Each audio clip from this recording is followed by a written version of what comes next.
Hello ladies and gentlemen, welcome back to another video. This is BT Plays here, and today we are on the Crew 2 and we are testing out the new Renault Megane R.S. I don't know why it's R.S. but the RS, we are testing it out and let's just buy it, shall we? It does cost 193,900 crew bucks and 27,700 crew credits. Now what colour do we get this in? The red does look very nice. So does the orange as well. What are we going to go for? Let's go for the red. The red stands out. We're going to go with red. And yeah, I'm quite excited to test out this vehicle. I have been waiting quite a while to test out this vehicle. But we are here to test it out now. And obviously we are testing out, well, seeing what customization there is first. So let's get into the visual parts. And we do have 5 hoods to choose from. Is it a different colour of red, or is it just the light reflecting off? I think it's just the light. But we have 5 hoods, 2 of them carbon, and the other 2 aren't exactly all that nice, but we'll go for the third one. We have 10 front bumpers to choose from as well, and this is more like it. The front of this vehicle does look very nice. Do we go big? Do we go big boy? I think we do. I think we go big boy here. A bit of a wide body as well. We have 3 side mirrors to choose from. We're going to go with the carbon side mirrors there. And obviously the carbon skirts. Bit of a wide body there. I've ruined this vehicle, but it's okay. We have 4 rear wings, and I don't know which one to go for. I don't know if to go for the third one or the fourth one. I like the third one a bit more unique. You don't see that on many vehicles on this game. We also have 10 rear bumpers to choose from as well. Okay, I do like the dark dimmed rear lights, and I prefer that one. I think I prefer the exhaust on that one. Yeah, we'll go for that one, and we'll change the interior color to a red as well, just red stitching, I think. Just like that, and there you go. That is the customization. So there was quite a bit of customization. This thing looks insane.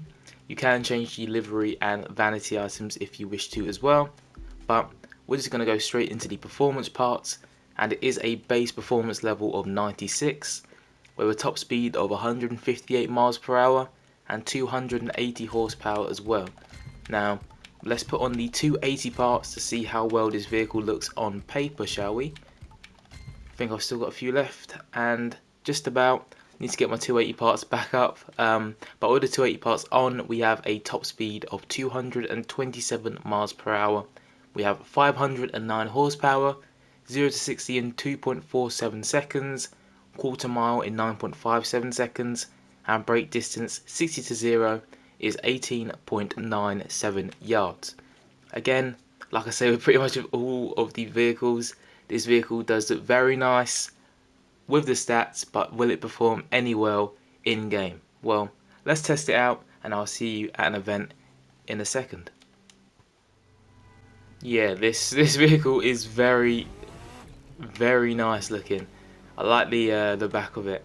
Very nice. The Megane, is it called the Megane? Megane? I'm not good at French, so I think it's the Megane. I'm going to call it the Megane. Not the Pagani, the Megane. So let's test out this vehicle to see if it is any good at the first street racing event you actually complete in the game, the Sleeper. And obviously, Ace AI, but it's just the easiest thing ever, so we will be speeding off. But we're here to test out the speed, braking and handling of this vehicle. Okay, this thing feels very drifty to start off with. Very drifty. Speed, it feels heavy starting out, like when you accelerate it feels a bit heavy. The handling feels completely fine. It feels very smooth, the handling. It's just, yeah, it feels a bit heavy going forward. Brakes, not too bad. Obviously there's tighter turns in this event, but yeah, the handling, it feels like a drift vehicle, sort of. Not overly, but the traction control on this thing is non-existent. So That is good in some cases, like here. Very easy turn, made it out to be.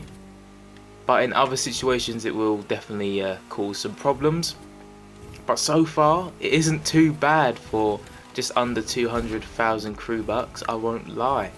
It is definitely performing fairly well. And obviously I do know this event pretty much like the back of my hand. And look at that, we just span out there and we just drifted. Yeah, this vehicle is pretty insane. You do need to probably get used to it a couple times. You do probably need to, you know, take it out in events a couple times to actually get used to it. And obviously you can change the handling with the pro settings menu as well. But for now, I just like to keep it as basic as possible, as vanilla as possible, to give it a pure and you know, like an uncut review. But yeah, no, so far it isn't actually too bad, and for 200k, just under, it's actually alright. It's not a bad vehicle. Obviously the customization does help as well. There was customization, quite a lot of it as well, and I do really like the look of this vehicle. I don't know about you. I think the red suits it, but I don't know, I could see this car in like a blue. The orange did look nice as well, but I think a blue could look decent on this vehicle. I'll have to put a blue on this after this. But yeah, this vehicle just doesn't the traction control on this thing is very questionable, but overall I think it is still a fairly decent vehicle for what you're paying anyway, so you can't really complain. And we did finish the event first, I think about 20 seconds ahead of the others as well. So now let's give it its final verdict. So what we're going to give it out of 10. So the price, like I said, just under 200k is very good and reasonable for this vehicle and street racing discipline in general. Like the cheapest you could probably get a good street racing yeah, a good street racing vehicle for is 200k. So this is a very good price. The customization, there was quite a bit of customization as well, and this thing in my opinion does look quite nice. The performance, it was, I don't know if it didn't feel fast, but it wasn't slow. It just felt a bit heavy going forward. Like the turning wise, the handling, it felt the complete opposite of heavy. It felt very light and just almost felt like a drift vehicle. The brakes as well, they were decent. But yeah, I think the handling is a bit overboard sometimes.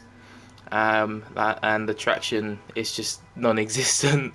But if you can get used to that, I think this vehicle is a very good option, especially only for just under 200,000 crew bucks as well.